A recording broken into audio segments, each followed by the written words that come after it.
Hello and welcome to Bookworms. It's the show where we read a book, then talk about that book. I'm your host, Alex. And I'm Joe. How are you, Joe? Well, I was just contemplating whether we should have a pre-record so we don't have to keep doing this every time and you keep changing it to something kind of weird, like pitching your voice this time.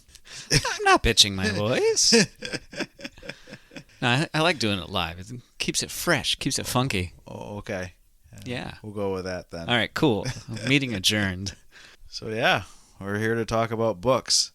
And I picked the book this month. Yes, you did, you son of a gun. Yep. And this was the book that I knew Alex was not going to enjoy because I made him read it once in college, right? Yeah, a long time ago. Yeah. And you hated it then. So I figured, hey, this, out of my 8 books, that one book that I picked that I know that other person's not going to like, I said, let's go with an easy one because I know he's not going to like it. So, as we said last month, we're doing another book called Night Watch. This is not to be confused with the Terry Pratchett one we did last season. This is not nearly the same caliber. Yeah, I think just every season you should find another book called Night Watch. I looked on Goodreads. There's like 4 of them. All right, so perfect. we could. I'm thinking next season bonus episode is going to be another Night Watch. All right, that's a good idea. All right, meeting adjourned. Yeah, just I don't know. That's 4 seasons. That's like a Netflix run. That's great. Yeah, I know. Actually, Netflix usually it's like 1 season, but yeah, get the idea. Yeah. Well, also, if you get a second season, it's usually like 4 years later, and everyone's lost interest, so it kind of flops. Yeah, it's like, come on, Stranger Things. It's been like 3 years since season. Anyway. Or was Squid Games? Yeah, that just dropped, didn't it? Yeah. So yeah, we read Night Watch by Sergei Lukyanenko. You've been practicing. Yeah, it's a Russian author. You want to give it a try on the last name? Lukyanenko. Lukyanenko. Yes. Okay. Yeah. Sergei. Sergei. Sergei? Sergei. Sergei. I think that's how the Russians say it. Yeah. Or do they say Sergei? I don't know. That's a good question. Let us know in the comments. Oh, our Russian listener. Yeah. He just writes the name without any emphasis. Just like, it's Sergei. All right then. Yeah. So I will read the back of this book, and then we will get into it. Others. They walk among us, observing. Set in contemporary Moscow, where shapeshifters, vampires, and street sorcerers linger in the shadows. Night Watch is the first book of the hyper-imaginative fantasy trilogy from best-selling Russian author Sergei Lukyanenko. This epic saga chronicles the eternal war of the Others, an ancient race of humans with supernatural powers who must swear allegiance to either the dark or the light. The agents of light, the Night Watch, oversee nocturnal activity while the agents of dark keep watch over the day. For 1,000 years, both sides have maintained a precarious balance of power, but an ancient prophecy has decreed that a supreme other will one day emerge, threatening to tip the scales. Now that day has arrived, when a mid-level Night Watch agent named Anton stumbles upon a cursed young woman, an uninitiated other with magnificent potential. Both sides prepare for a battle that could lay waste to the entire city, possibly the world. With language that throbs like darkly humorous hard rock lyrics about blood and power, freedom and responsibility, Night Watch is a chilling, cutting-edge thriller, a pulse-pounding ride of fusion fiction that will leave you breathless for the next installment. Wow. Yeah. So I think if I had read this back on the thing, back when I originally read this, I probably would have said, nah. But it was recommended to me by a roommate in college, so I just picked it up and read it because he hadn't led me wrong yet. He's the one that introduced me to Neil Gaiman and Terry Pratchett, so can't go wrong there. Yeah, it sounds like it's like from the back. It's supposed to be this vampire thriller. It's kind of similar to Blade, like the monsters walk among us kind of feel to it. I kind of got the Butcher and the Wren book, and that their back cover description where it really is over the top, but nothing or very little to do with the actual story. That's why I'm getting kind of reading the back of this for this story. Yeah, you were talking about like the pulse pounding stuff and language that throbs. I'm like, wow, I'm being lied to right now. This is... So if you haven't got it, our opinions of this book aren't great. Mine had started off really good when I originally read it. Alex did not like it. Rereading it, I am more in Alex's camp now. But it was definitely fun rereading it just to kind of see how I've grown and how the book has not. Yeah, this book's like 470 pages, and you could really chop off about 200 of those pages with all the unnecessary exposition and just pointless scenes throughout, and make it a much more tightly written story because it's very long-winded. Yeah, and I think part of the problem too is this is a translation. The author was born in Kazakhstan, and he obviously writes in Russian, so it's going to be a very different storytelling technique. It's going to be a very different story, and that us Americans are used to. And let's face it, the translator just, my opinion, probably didn't do it justice. Like, I bet you if we were Russian readers, this would be a completely different story where we'd be like, this is awesome. But again, we're coming from this was written in the 1980s, so you were still talking communist Russia, the tail end of that. Well, it came out in late 90s, I think. Okay, sorry, I'm reading the back here. He said he started publishing in 1980s, but yeah, it came in the 90s, I think. Yeah, I think you're right, 90s. Yeah, it's like 97. Okay, but again, so you got post-Soviet Union. It says the American version was published in 2006. But yeah, so again, post-Soviet Union, the author obviously grew up at the tail end of the fall of Russia, the USSR, and it definitely has a lot of not hints, but allusions to that time and how great it was, or not so great at times. Yeah, the just kind of like that KGB feel where everything's like super secret and you're only told what you need to know, and like everybody's got their own, individual kind of plan for what's happening within the story, which I think is kind of well done for the most part. I don't know. I don't have a lot of good things to say about this book, so this isn't gonna be a full trash session, but it's gonna be damn close to it. And if you did read this book and you enjoyed it, when I originally read it, there was 4 books in the series. It wasn't a trilogy. There's now 6 books in the series. Yes, must be doing well. So yeah, it's doing well enough. I don't know how he keeps going, because basically every book, except for this one, it's hard to like, okay, where do you go next? Because he basically wraps it up well enough that, and by the 4th one, it's like, okay, yeah, he's done. He can't go any higher up in the watches, because he got the night watch, day watch, and then it's like the twilight watch and final watch, and he just keeps going. Yeah, I guess it must be selling copies. Yeah. So the book starts off with an approval from the 2 watches, saying that they have both approve of the text of this story. Kind of just again, like you said, that KGB style or just Soviet Union organ style feel to it. Again, I'm also reading Solzhenitsyn's The Gulag Archipelago. Are you still on that one? It's a long book. It is a long book. It is dense. If I read 10 pages a day, it's a good day. Yeah, I've noticed I do way better with like those big, thick, dense books. I do way better on audiobook. Just throw it on, drive it around. Yeah, I would be so lost with audiobook, because a lot of times I'm like, what did I just read? I had to go back and reread it, because it is intense, and but that's a different story. But I guess what I'm saying is that the feel of the beginning of this book, it gives you that feel of, okay, this is Soviet era Russia. Shit is real. You could get locked up and thrown in jail and shipped off to the archipelago at any moment and just be disappeared, and basically, or just shot in a basement, for smiling at the wrong moment at the wrong person, or not smiling at the wrong moment at the wrong person. Yeah. But so it starts off with again, both watches giving permission to say, yeah, this is okay text to release to the public. Yeah, it's a good little, just like, I don't know, it was like when you're like acting like, oh, this text was written by the characters kind of feel to it.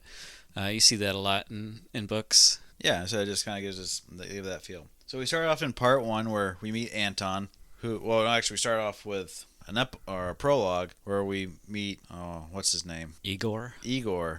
And who sees Anton, and he's trying to, he feels like he's being hunted, and he's running away, and the prologue ends with him basically being eaten by a female vampire. Flashback to Anton on that said train, who's following Igor. Yeah, he's got a talisman that like you can use to ward off vampires. But before he meets Igor, which this book I don't know. It's a translation thing. There's two characters named Igor. One spelled with an E. One spelled with an I. That's fun. But anyway, This book at points there were so many characters thrown at you. I'm like, I have no clue who this is anymore. yeah, he's got a big secondary character problem in this. And a lot of them have no difference between them, or such little difference between them, because they just aren't expanded on, because there's just randomly pop in and out, and there's Is it like Tiger Paw or whatever her name is, and Bear, somebody or other. yeah. Well, you got those two, which kind of are self-explanatory. But then you have like the three. I kind of refer to them as the Three Stooges. You have the good-looking one, the one that actually helps Anton out, and then it's just some other random one, and it's this the one that rides around on a motorcycle all the time. Yeah, they're all just like, here's one character trait about you, and here you go, get into the book. Yeah, so that was rather annoying. I had to keep stopping and going back, like, who is this again? Why do I care? So Anton is traveling.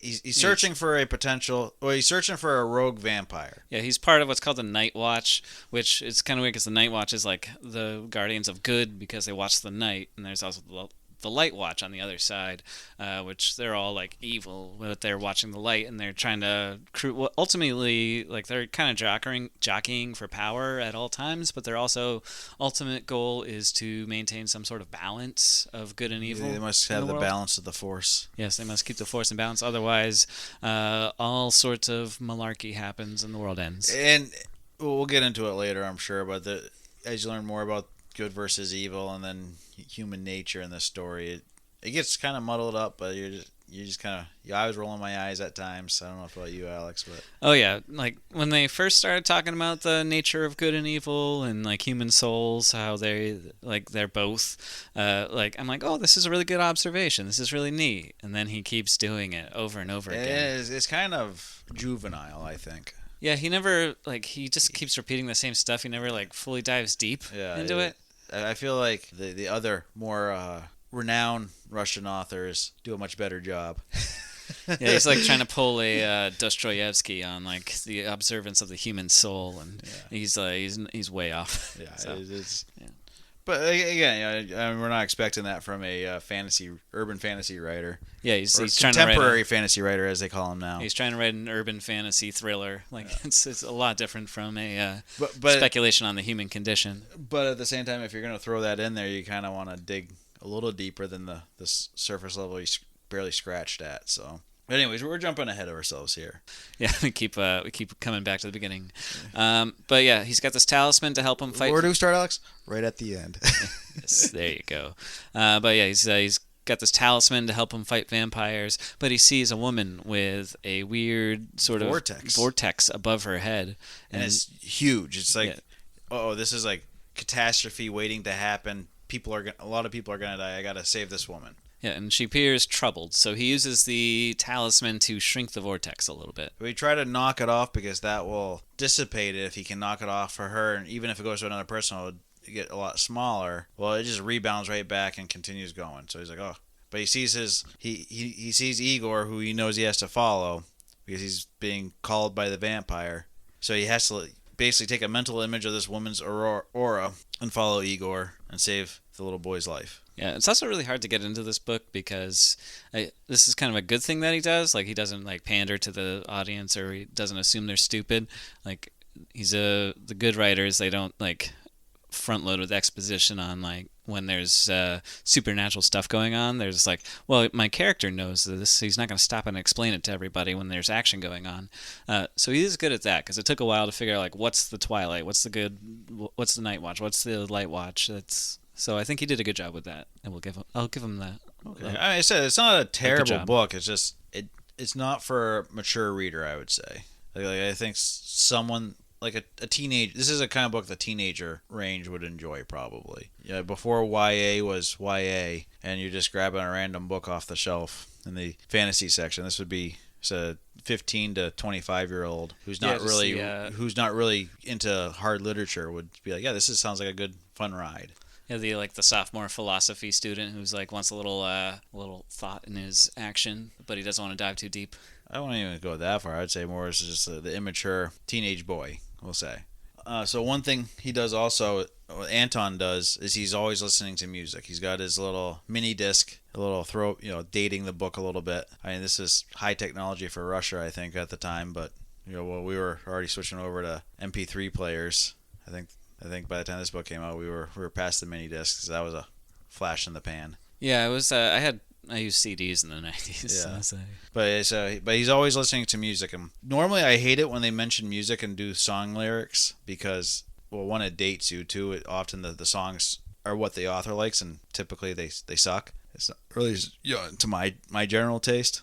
But this being Russian, and like we were talking about earlier, Alex, you're looking up, are these actual real bands and real songs? And of course I just looked at at the credits to say, he's having to give credit to all the songs he filched off the Russian band sites.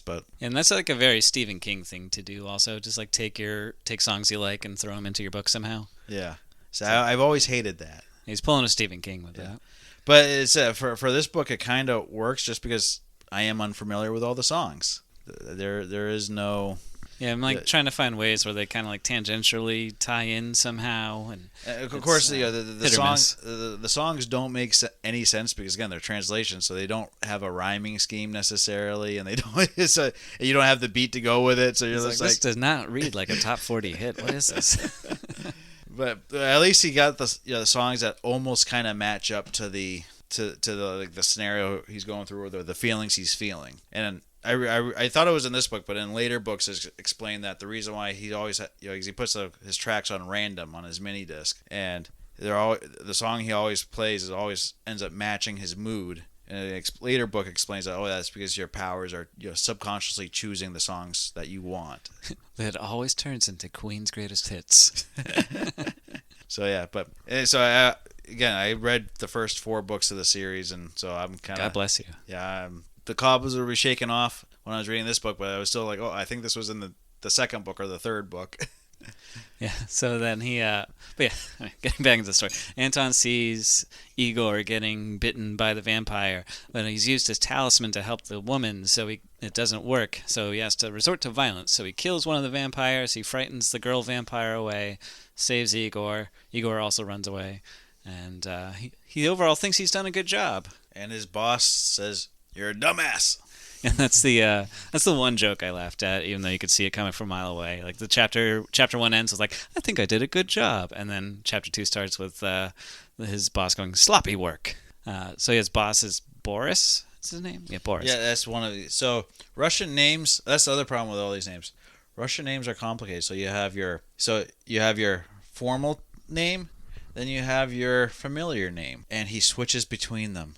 Constantly. His other name is Gaysar, something like that. And there's also as a sign of respect, you say their full name, so he keeps using his last name as well. You see that in a lot of Russian literature. They throw the whole name in there. Yeah, but it just added to the confusion because you got already too many characters, and you're adding all these other names. You're like, hey, who's this guy again?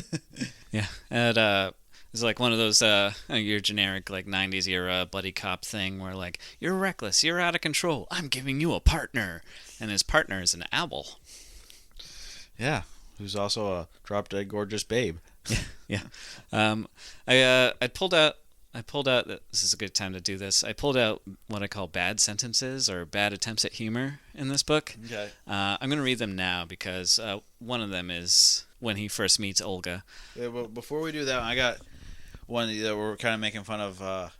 You're saying the sophomore philosophy students looking for something easy to read. I had a quote that I pulled out here that kind of epitomizes that. So here we go. Many years ago, someone told me something that I flatly refused to accept, and I still don't accept it now, despite all the times I've seen it proved right. The common good and the individual good rarely coincide. Sure, I know, it's true, but some truths are probably worse than lies. There you go. What's so civil about war anyway? But anyway, just going with your bad sentences, just bad philosophy. Yeah. All right. So when I'll introduce the first 2, and then I'll just kind of randomly drop the last 3 because we've covered these ones already. So when Anton or Igor is getting attacked and they pull the female vampire off of him, she was out of her mind now, like a desperate junkie who stuck the needle in her vein only to have it jerked back out again, or like a nymphomaniac after her man pulled out just a moment before orgasm. And then It's a very immature humor. then when he first meets Olga, I had a partner I couldn't even talk to. In the second place, my partner was a woman. Yeah. There's a lot of questionable comments about women in this. Yeah, this book is wildly sexist, by the way. It's Russian, so what do you expect? Yeah. This one goes into your philosophy thing. The dead can do more than rip off heads. They can love, too. This one's just a name drop. His name was Maxim. Not such a very unusual name, but not ordinary either. Not like all those Sergeys. And I have one more. And this one's in part 2, right after Anton and Olga switch bodies. Olga says, "You're really lucky, Anton." "How's that?" "1 week later, and I'd have had to teach you to use panty liners." And that's how he chooses to end that chapter, by the way. Yeah. Said immature boys will love this story. So yeah, Olga. Olga's an owl. Yeah, she's an owl. She's a sorceress that was cursed for fucking up something, which we learn at the end was a big fuck up, which we'll get to that. But basically, she's told she has to stay as an owl, except for rare instances where she's allowed to become human. It's so random. It's almost She gets essentially like a half hour here and there to take a shower, drink some scotch, and then turn back into an owl. Yeah. But like that's how I think that's just there so Anton can get to know his partner a little bit. Otherwise, it's just an owl that he can communicate with like telepathically. So yeah, we meet Olga. I would have thought she'd factor into the story a lot more. She kind of fades away, but she's she really doesn't do much. Yeah. It's She's a kinda big disappointing. she's a big thing on just kind of learning what's the history of the Night Watch because she's like 400 years old. Yeah. But she and Anton eventually, he's upset because she's a woman, but eventually he learns she's also a person too, and they kind of bond a little bit. And they become friends with no sexual attachment. Yes. There's they're platonic friends, hetero life mates. Yeah. Which he keeps commenting about and reminding us that there's, even though she's a very attractive woman, he has no sexual interest in her because it's all about Svetlana there. Oh, Svetlana. Svetlana, yeah. Who is we find out is the woman with a giant vortex over her head. Yeah, so they spend a little bit of time trying to find Igor. They find him. They kind of tell him a little bit like, what is the Night Watch? What is the Twilight? Yeah, so we get kind of an info dump there. Yeah, and Igor's I wish he was more of a compelling character because they just abuse the shit out of him the entire time. Like he's just a tool for. He's just a whiny little bitch. Yeah, he's just a tool that they use because he has the power of all these guys. But he's basically they find out that he's going to be a very weak magician. Yeah, but the thing that's interesting about him is he's neutral. Yeah, and he seems to be resistant to joining either side. Normally, you join a side almost as soon as you find out you have the powers. So it's interesting that he's neutral. Yeah, and so we get deeper into the whole light versus dark, and it's very Jedi versus Sith. It's basically just a Star Wars ripoff. Yeah, just finding balance in the Force is essentially what it is. And it's like the light is all about, and it also comes down to communism versus capitalism. I mean, it's the light is all about the better, the greater good. What's gonna you'll sacrifice yourself for the pride of knowing you saved everybody else, where the darkness it's all about you and bettering yourself and becoming more powerful and stealing other people's power and life force, or aka wealth. And so the dark ones end up and the Twilight end up looking more like demons the longer they live, where the light, the Night Watch, the light guys look more like angels. So again, just that whole it's all very surface level. It doesn't really, a lot of it doesn't make sense, and they have these endless roundabout philosophical conversations with each other and with their adversaries about the pros and cons of each side and which side is better, and it's all very cordial. And like Anton does something for the sake of good, and he's approached by the Light Watch, who say to maintain balance they get to do some minor evil without being impeded. And so there's this whole back and forth thing that it really drags the story down in the end. Yeah, so initially it's kind of like you're learning this whole new magic system, so it feels kind of neat. Yeah, I really liked part one. I'm like, oh wow, maybe a better appraisal of this. This is actually kind of cool. Yeah, Like this all is- these yeah, so, philosophical yeah. conversations. It's fun. Yeah, so part one you're reading is like, yeah, this is really really good. I don't know why Alex didn't like this the first time around, and so you're learning a lot, and it's fairly fast paced. Part one, it's the largest part, and it probably read the quickest. Yeah, because like right after he finds Igor, he then finds Svetlana, and he finds out he's got the ability to shrink the vortex just by talking to her. Because they are soulmates. Yes, he's doing something that no one else has done to Svetlana, which is show empathy, not just pity or sympathy, but he's actually like Well, which is funny because relating to her. They sent the horn dog magician after her, and the vortex grew exponentially when he was hitting on her. Yeah, and we find out like she's like under a spell from the Light Watch because they made her mother sick, and then she feels guilty about her mother being sick, and that creates the vortex. And what it comes down to at the conclusion of each of the three parts is these over the top plans of trying to outmaneuver someone else that are just so ridiculous. You're like, why? And it's basically the author trying to sound smarter. Yeah, the plans are all just elaborate and convoluted and very confusing. Like Igor's being used somehow to like draw Anton in, and they're gonna try and corrupt Igor, and like the whole like it, and you know, create just a little bit of tilt towards the dark. Yeah, so it feels like the author's trying to say how much smarter he is than the reader in these things, because again they're just so over the top. And he writes Anton so stupid. Like Anton is like I'm reading it, I'm like it said I read this before, so I had an idea, but I'm like, it said right here this is what's gonna happen, and you completely go in a random direction that makes no sense. Absolutely no sense. You're coming up with these random conclusions that come out of nowhere. Yeah, don't ignore the foreshadowing. Come on. But yeah, so it kind of ends weird, but it's gonna. Yeah, so basically what happens is they figure out how to get rid of the vortex, and there's this big battle between, or is that part? Yeah, there's a rooftop battle. Yeah, that's part one, right? Yeah, the rooftop battle between. He likes rooftop battles in this book. Yeah, Boris and the head of the Day Watch. I forget Zabulon.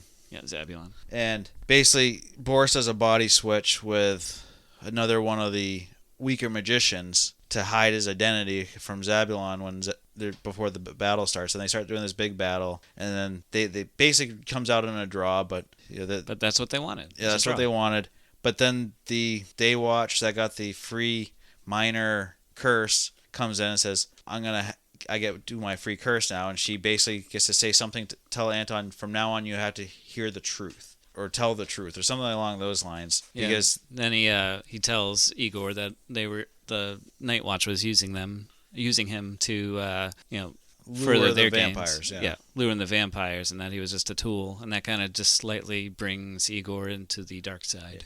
Which is, they make it sound like it's going to be this big thing, but again, he's a very weak magician. They say he's like one of the lowest levels where he probably wouldn't even be worth anything anyways. Yeah, he keeps coming back, and like there's three like separate, they're not quite standalone stories, but they're all interconnected. Yeah, they're all there's a overarching story arc, but there's also there's essentially three novellas that are connected with an overarching arc. Yes. And he keeps coming back in them, and he keeps getting used, but he keeps maintaining his neutrality. And another thing that Anton points out is it's kind of weird how the dark side, the Day Watch, is very big about telling the truth, where the good guys are always lying because they feel like the people that they're working with or talking to can't handle the truth, that they can't handle being used or whatever. And it's just, he's like, it makes us feel very backwards, but Anton doesn't really question it for very long. He's like, oh, that's just the way it is. That's what the boss does. And it's like, no, that's not a good sign of a good boss. And for a good guy is to be lying to all of his people and tricking them and throwing them into bad situations with no forewarning. Yeah, this isn't really an open door operation here. He's very secretive.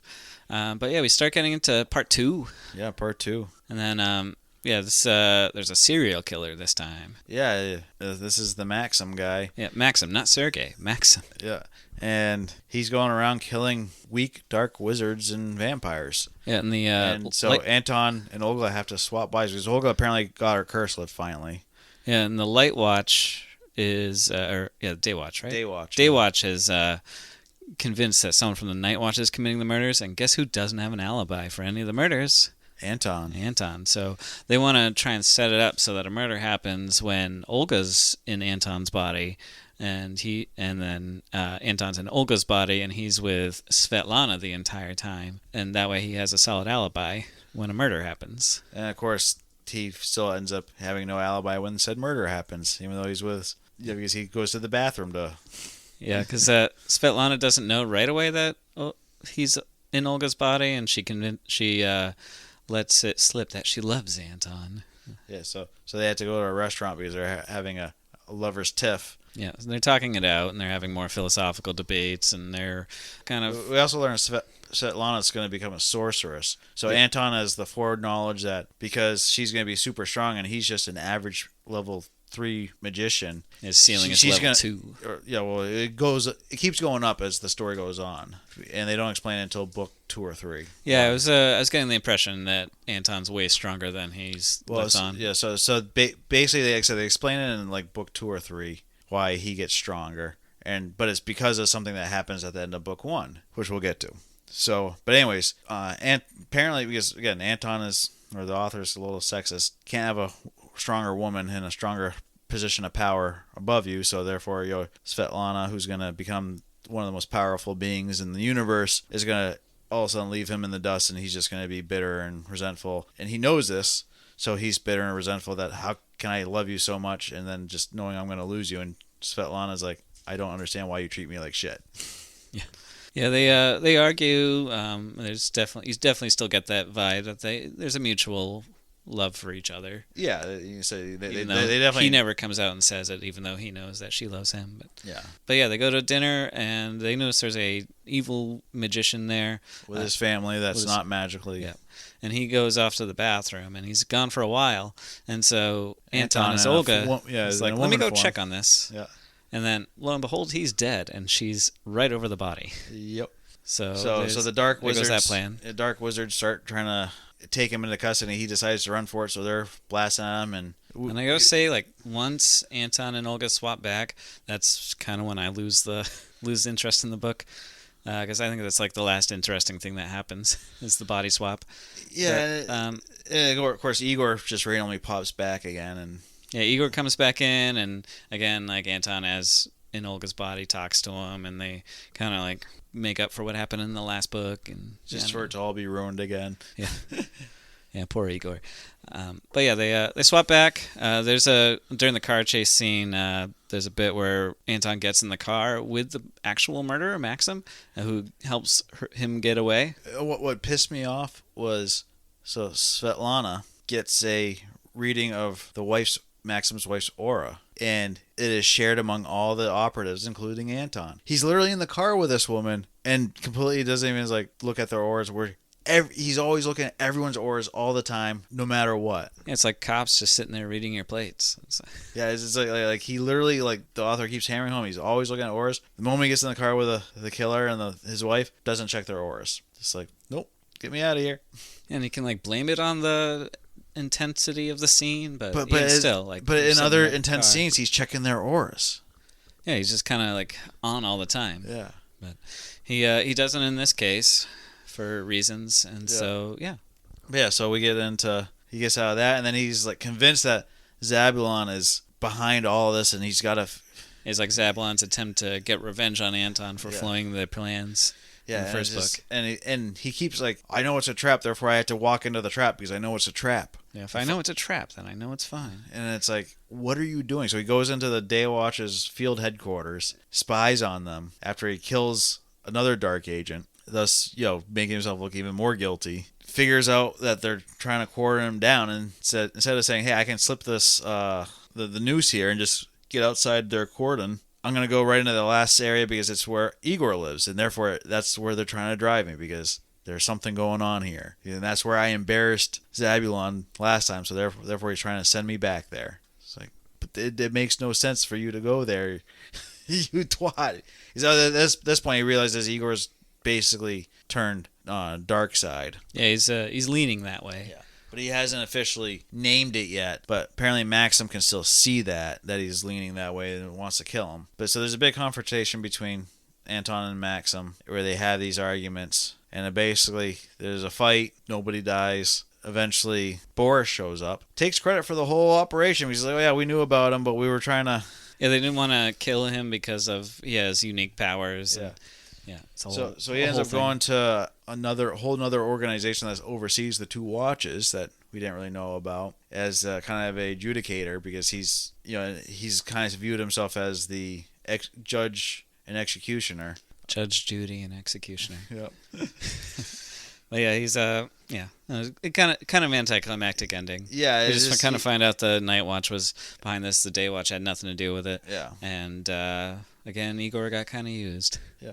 So we get into part 3, and it's Dog Days of Summer, and Boris says, "Everyone go on vacation. We're emptying out the whole Moscow office." And they have a big old party, and there's a lot of just drunkenness and sex. There's multiple chapters of just drinking and partying. And Svetlana sleeps with the ladies' man guy behind Anton's back because Anton won't sleep with her, and she's like, "I'm horny. Somebody's got I need someone's touch, and you won't do it. God damn it." He's freaking out because he feels like since she's getting more powerful, they're starting to drift apart. It's kind of like, when your wife starts to make more money than you do, you got to flip out at her and be like, "Oh, you're not who you used to be." That's a joke, of course. Please don't cancel me. Cancel him, people. Cancel him. He's an asshole.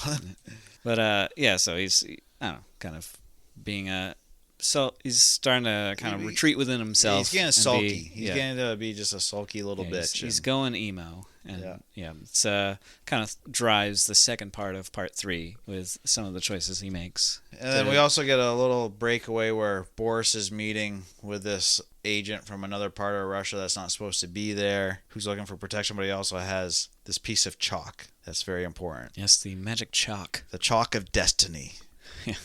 So he gets attacked, and his son escapes with the chalk. And But so they got that, and basically Boris emptied out the office because he wanted no witnesses. Again, lying to his subordinates about what's going on because they're trying to get basically Svetlana to change destiny, to rewrite fate. And we learned that the white side does this quite often, and always in catastrophe. They're to blame for World War II, World War I, the Russian Revolution, the American Revolution. Basically, anytime there's a lot of death, you can blame the light side trying to make the world a better place through lots of murdering. Yeah, it's like I'm watching a show called Grimm, and I just saw this part where it's like all the beasts and creatures from folks and fairy tales live among us, and we found out Hitler was actually a werewolf the whole time. It's that's the stupidest plot I've ever seen. But anyway, it's similar to that, just outside forces are having a big impact on the human world, and we see that whenever there's an altercation, the people around them start behaving erratically and acting irrationally throughout the story. When in the dinner scene when Zabulon's trying to question Anton, and there's this whole kerfuffle, everybody starts eating with their hands and throwing their food and doing stuff like that. So a lot of this has to do with how these people impact the normal people, the Mundies. Yeah, and we also learned that the reason why Olga got the curse on her was because she was supposed to have changed destiny and didn't do it right because of her love for Boris, and they had this big love affair. And it wasn't quite. I wasn't quite certain what time frame that this was supposed to be in. It kind of sounded like Russian Revolution. Was what she caused to fall apart for communism, but it also sounded like it was just a total dud of a thing. But basically, because she failed to write destiny just right, they punished her. So they're gonna have Svetlana do this, and Boris is trying to tell her what to write and to do write it just so that it works out. And then because she writes in this book of destiny, this book of fate, she'll also ascend to the sorceress level, which is basically a magician beyond power, and basically a fusion bomb. We're talking hydrogen bomb here that you can just blow up at will and destroy all evil, and everyone can live happily ever after in their graves, because that's how the light works apparently. But yeah, I don't know, there's it happens on another rooftop too, this final scene where they rewrite the book of history, and a hurricane's kind of forming over them as they do it. Some cool imagery. This was 100 pages out of the 450 pages, and it was so so slow to get through because nothing happens. It's just nothing is going on. Yeah, book 3 is a slog. Yeah. Because, again, like, it's like the party stuff is like really boring. It's like, then we drink vodka, and then we drink more vodka, and then we drink more vodka. And then I saw my girlfriend sleeping with someone. Yeah, we talk some vodka. philosophy and just debate with each other, and then we watch an orgy on the couch, and then we decide we want to give them privacy, so we go back to drinking more vodka and talking philosophy. But yeah, and Anton is going a little crazy here because he's just throwing off magic, basically almost going dark side on them. Yeah, he's making kind of selfish, erratic decisions to try and like save Svetlana from herself or whatever. Yes. So the conclusion of this one is Svetlana decides not to write anything and she erases something, but they don't say what. Yeah, they notice the chalk has been used because it's a little bit smaller, but it's she in the end kind of keeps the timeline as it is. Yeah. And then they really only noticed 2 things got kind of changed a little bit, which is Igor is back to being neutral, and Olga was missing. Yeah. Through the whole thing, and they're like, "What happened to Olga?" And that's when Boris reveals, "Oh, we broke the chalk in 2 because chalk is really easy to break into 2, and she wrote something instead."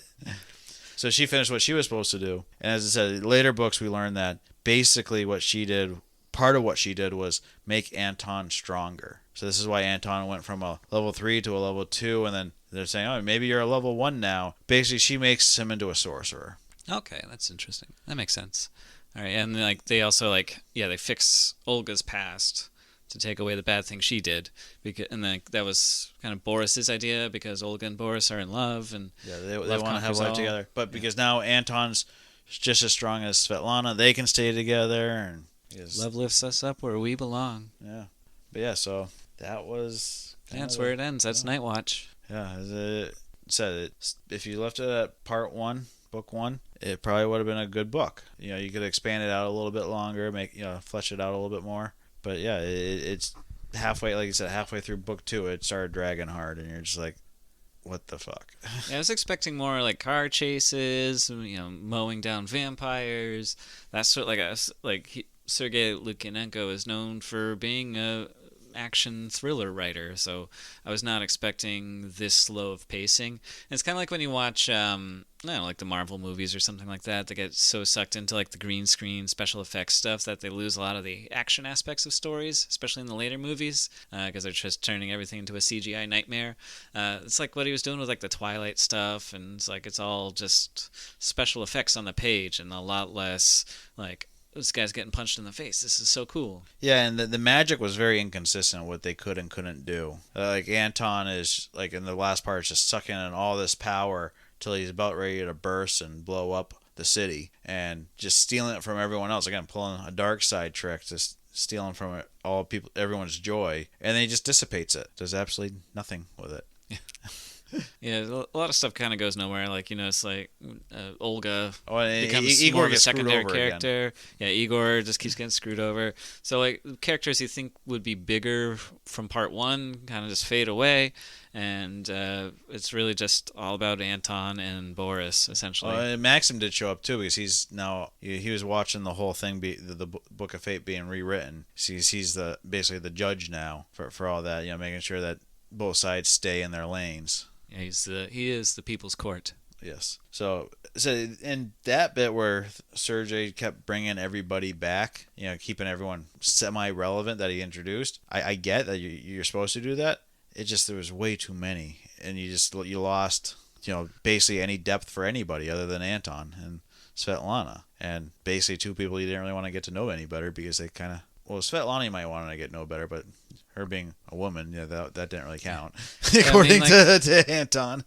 Yeah, Svetlana, Olga, Anton, and Boris are like the 4 main characters, but it's all just kind of through Anton's eyes. Yeah. There's a few scenes where he's not the main narrator that's told in third person, but yeah, overall it's him. But you think Igor would have been bigger because he's the first character you see, but it's whatever.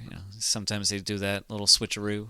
Yeah, so I kind of put it off as like a darker version of the Dresden Files, where that's kind of campy and goofy, and attempt at humor. This was just very, not quite grimdark, but it was just darker. It was, again, that Soviet shadow of Mother Russia and the communist step in march there, where just everything's a little bit darker and grimier than what we would expect in the West. Yeah, it's like it all takes place in Moscow, so it's like, wow, Moscow's a bit of a hole, isn't it? Yeah. Everyone's poor and drunk. Wow, Moscow in the 90s was not a fun place to be. Probably wasn't, since they were kind of in a major depression, but It's like, I'm going through a change, okay? yeah, so that's Night Watch. Yeah, by Sergei Lukyanenko. It's probably going to be the only book I ever read by him, so Yeah, I'm glad I got it I'm twice. not going to reread his other books anytime soon, that's for sure. This is just rereading this. And I remember it was diminishing returns as you went further in the series. I do remember that. I remember getting to the final watch. I'm like, I'm just reading this because I want to finish the series now. And Yeah, I bet you that at least those last two were just cash grabs. yeah, I imagine so. So yeah, what are your thoughts on the translations, Alex? I know I kind of gave my thoughts on it, where it was kind of rough at times, but Yeah, I wonder who translated that one. Hold on, I had it a moment ago. Andrew Bromfield. Okay, so we have different editions, but we were reading the same translation. Okay, Yeah. so yeah, I think he did all right. I mean, a lot of the times with translations, doesn't really how good and flowing the text is in its mother language. Translation's gonna be a little stilted, so I think that happened in this book. I don't think, like, if I spoke fluent Russian and could read it, I probably would not enjoy the book still, I would argue. Like, there's other translations I read that have that kind of stilted dialogue and setups for action, which I do enjoy. Like, I feel like the translations of like Alexander Dumas are really good, but I think this is just like a workmanship kind of thing. Yeah. So it's, Well, you're also talking popular fantasy versus actual literature. They're going to put a little bit more money into the actual literature side of things, where the popular fantasy is like, this might succeed in the U.S., it might not, so let's go below average of the road here. yeah, it's a big deal when you get to like translate the Count of Monte Cristo, but translating Night Watch, like, no offense, but it's not as prestigious. Yeah.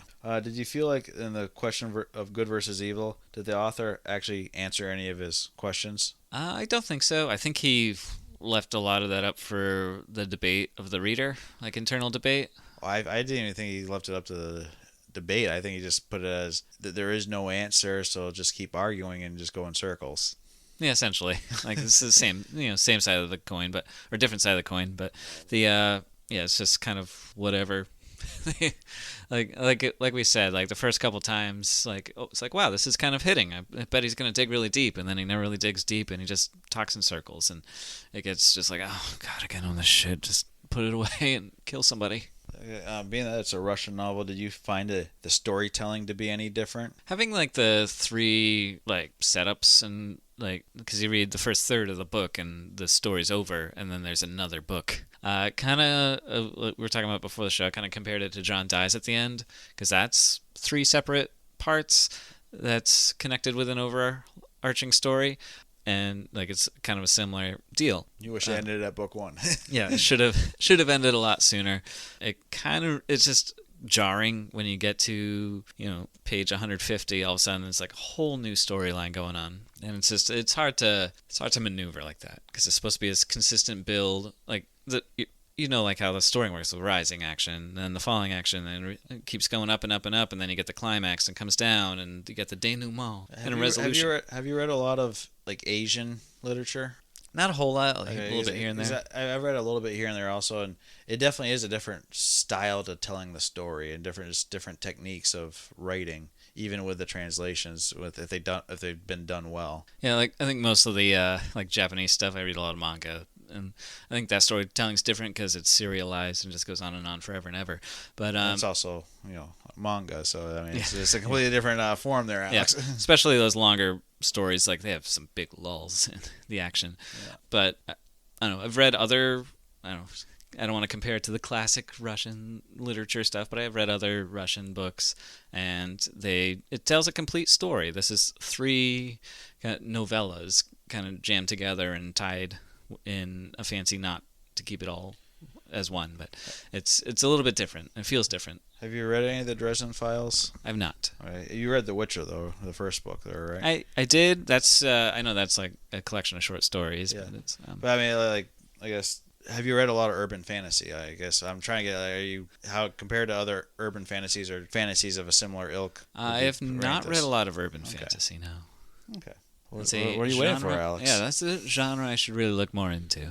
There's a lot of garbage there, but Yeah, I think the Jason Parsig, David Wong stuff is really the only urban fantasy I've read, and that's more of a horror comedy kind of feel to it. Yeah. So that's vastly different as far as writing style goes, even if it is urban fantasy by general definition. What were some of the problems that we haven't covered that you saw with the novel? You see, we got bad writing.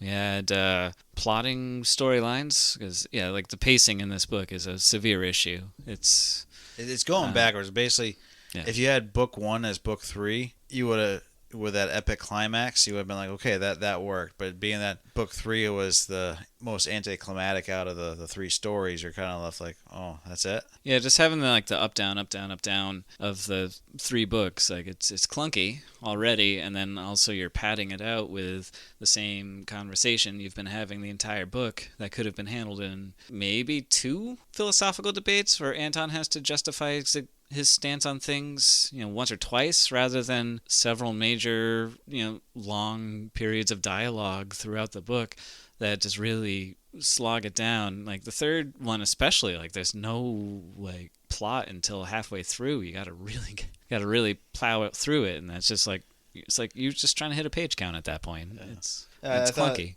start getting more plot holes, like I said, with the whole magic system. Also, he had a pretty rigid magic system in book 1, and by book 3, it was just loosey goosey, do whatever you want, and then also nothing is ever truly resolved at the end of these. It's just like, oh yeah, life continues. So this may be the ending of the story, but that's not really an ending. It's like, but that's the whole point of a story is to have an ending. I mean, everyone knows that.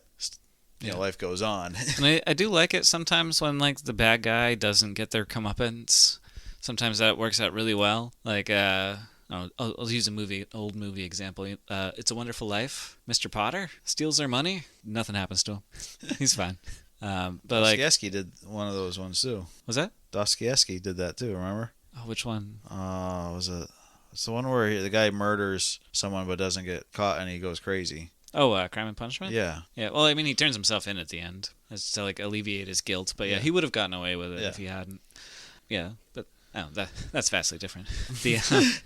Or let's go stick with Russian authors here. I mean, yeah. Or, Judy Blume does that a lot with characters just kind of get away with bad shit. Yeah. And it's just, up to the protagonist to try and figure it out from there. Yeah, last question here. How did the magic system land for you? How does it compare to others you've read, and was it logical in the way the author wrote the rules for it, or did it work in the world? I feel like it just kind of worked out to suit the story as it needed to. The whole aspect of the Twilight, it's I don't really understand how this really fits into the story at all when you finally look at the whole thing as a whole. Maybe it becomes a bigger thing in future books, but I feel like the Twilight itself, going into another dimension where you're kind of invisible to the outside world, it's you're there but they don't notice you, and whatnot, the whole idea of getting lost in the twilight and things like that. It's it sounds cool, but it's it doesn't really impact and it's kind of a motivation for them to keep going, but it doesn't really impact anything that happens in the story. So I would have liked to see more Twilight in the book.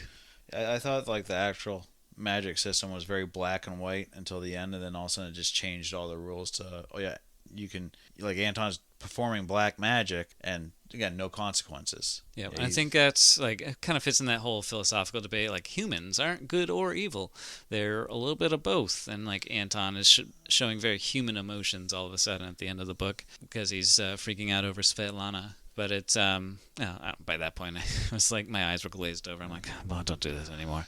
I guess I didn't really. It was fun learning about the magic system in part 1, book 1. But again, by the end I was I don't care anymore, and you're breaking all the rules and to fit the story and fit the plot, move the plot along, and so I felt there's a lot of other magic systems that do it better. I have read all the Dresden Files, the main books anyways, and it is a very rigid system of, okay, here's how this works, and there's a lot of slop in there, but we have an explanation for that too of, there's more than one kind of magic system working at here, and Yeah. There's also a lot of Deus Ex Machina in the book. Yeah. Yeah, because it's like the chalk is essentially just hand delivered, because like to them, and like he just happens to have the talisman that can thwart the vampires at the beginning of the book. So he's always got that thing that he needs to do that was always has. explained by Boris is just so smart and so old that he has planned everything for a century in advance. Which again, it's like there's too much randomness to be able to do that, as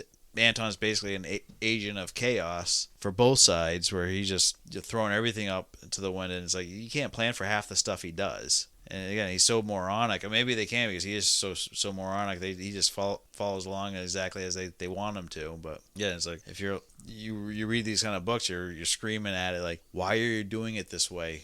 Stop being stupid. Your conclusion makes no sense because it came out of thin air and doesn't follow any of the facts that were presented to us from your mind. Yeah, I don't know, it's just kind of getting lost in the weeds at the end, for sure. Yeah, I originally rated this 4 out of 5 stars. I think it's down to like a 2.5. Yeah, I kept it at 1. I read part 1. I'm like, oh, I might bump this up to a 3. This is good. No, I'm gonna keep it at 1. Yeah, I said part 1 was definitely a solid 3.5, but I said halfway through part 2, you lose it. Like you said, basically you do the body switch back from Olga, and that's the whole thing. Is there's like zero, not quite zero, but he gets the body swap, and it's like, oh, my center of gravity's different because of these giant melons in front of my chest, and I'm shorter. No longer top heavy. It's like, but he leaves it there. And it's like you're literally talking about going to the bathroom, and it's like, no, that's not different at all. Like I don't have to. That's not gonna be weird going into a woman's bathroom, or being a woman going into a man's bathroom. Yeah. So yeah, I mean, had a few good parts, but yeah, it's just wasn't my thing. Okay. Well, next month we're gonna read a book that's not gonna get bashed because it's Alex's pick. Yeah, there's at least some diehard fans of at least the movie version of this book, because it is the movie was made by the beloved Studio Ghibli. I'm trying to remember the director's name. Miyazaki. It's a Miyazaki film. Yeah. Animation? Yes. Okay. Yeah. It's beloved animation by probably the world's most beloved animation studio. But we're going to read the book version, and if you watch the movie thinking that you'll understand what we're talking about with the book, you will fail spectacularly, because the movie is quite different. It's got some similarities, but the whole... They basically share a title and the character names. There's more than just that, but there's entire plot points that are altered or brought to the forefront that are in the background of the book. I am talking, of course, about Howl's Moving Castle by Diana Wynne Jones. I'm excited for this one. This will be my second time reading it. Mine too. I read it 6 months ago. Yeah, I love the. Alex says, "Oh, by the way, we're going to do this one now." Yeah, I love the whimsy of the book. It's a lot of fun. So it'll be a good one. Yeah, so we started this podcast to talk about books we like, not so much about books we hate. I feel like this season we're bashing a lot more books. Yeah, even the books that we thought we liked back in the day. Yes, time has been cruel to us. Yeah, so... when did I stop liking John Dies at the End? That was like a top 5 book for me for so long. Yeah, so this is for both. For me, it's a very recent read and reread, so I'm definitely enjoying it. And I so this is just gonna be a fun whimsical tale. Yeah, it's a blast. So it'll be fun. So yeah, that'll be next month. Don't forget, we post twice every month. We do on the 5th, do our main book club book read, and then on the 20th we do a bonus episode. And so yes, which one drops February? Oh, I know which one. Yeah, Alex's this is Alex's new top 5 series. Yes, it sure is. You'll hear all about it very soon. Yeah. So make sure you subscribe so you don't miss out on this. It's gonna be a doozy. Yeah, be gentle. No, don't be gentle. Alex doesn't like it gentle. He likes it rough. No, I like a little bit of pillow talk. Anyways, so like and subscribe, rate us. We're on, go on to Spotify and Apple, do all that stuff. Give us comments. We're on Instagram at Kindle Bookworms. We're on all the major podcast apps, so definitely if you don't like Spotify or Apple, you find us anywhere else. We're on YouTube at Kindle Bookworms. No video, thankfully, but usually we post every episode twice because I haven't figured out YouTube. So just when you watch it, watch it on one side, and then when you rewatch it, bring up the other one. Yeah. And just you don't have to comment twice. Just copy and paste it. Yeah. If you want to email us, we have an email, kindlebookworms@gmail.com. See, I've been starting to explore that Medium and Substack stuff, posting book reviews of the other books I'm currently reading or have been reading. So if you want to check those out, there's no paid stuff. Just look up me, Joe Kendall, under those sites. I think you'll find me. I also post them through the Facebook and all that stuff. Alex, you have some books for sale. Yeah, I got The Destroyer and Paul Plimpton versus Ragnarok. Yeah, so hop on to Amazon. We'll have the link in the description below. Buy those books for Alex. He's got a dog to feed. Yeah, please make me a bestseller so I can write full time. That would be nice. He could support me, and we could just do this podcast full time. Yeah, Stephen King can be my butler. Do a weekly podcast instead of every 15 days. Don't do this to me. So yeah, I think that's all I got, Alex. That's all I got as well. Okay. So that brings us to the end of our show. It's been real. So that was Night Watch by... It's been real. It's been fun, but it hasn't been real fun. There's nothing like a good book, and that was nothing like a good book. That was Night Watch by... what's the name again, Joe? Sergei Lukyanenko. And I'm Alex. And I'm Joe. This has been Bookworms. Out.